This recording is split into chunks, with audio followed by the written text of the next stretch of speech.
நரசிம்ம அவதாரமும் வராக அவதாரமும் கலந்த ஒரு கோர அவதாரம் இருக்க கோவில் தான் இந்த கோவில். ஆனால் இந்த கோவில் வருஷத்துக்கு 12 மணி நேரம் மட்டும்தான் திறப்பாங்க.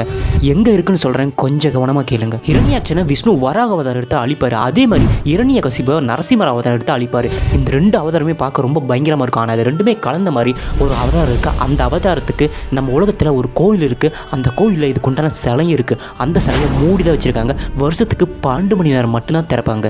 நரசிம்ம அவதாரமும் வராக அவதாரமும் கலந்த ஒரு கோர அவதாரம் இந்த கோவிலில் இருக்குது. இவங்க 2 பேரையுமே அழிச்ச பிறகு பிரகலாதன் விஷ்ணு கிட்ட போய் கேட்பாரு, இந்த 2 அவதாரத்தையுமே எனக்கு கலந்த மாதிரி பார்க்கணும், அதுக்கு நீங்கள் எனக்கு உதவி பண்ணணும் அப்படின்னு கேட்பாரு. அதுக்கப்புறமா நாட்கள் போயிட்டே இருக்கும். பிரகலாதன் சிங்கமலை அப்படிங்கிற ஒரு இடத்துல போய் இந்த நரசிம்மருக்கு ஒரு மிகப்பெரிய ஒரு கோயில் இருப்பார். அந்த இடம் இப்போ ஆந்திராவில் இருக்குது. பிரகலாதன் கோவில் கட்டின இடத்துல தான் நரசிம்மர் அவதாரமும் வராக அவதாரமும் கலந்த மாதிரி ஒரு அவதாரத்தை விஷ்ணு எடுத்தார். அந்த அவதாரத்துக்கான சிலை அந்த இடத்துல இருக்குது. அதை வருஷம் முழுக்க சந்தனத்தை போட்டு மூடி வச்சுருப்பாங்க.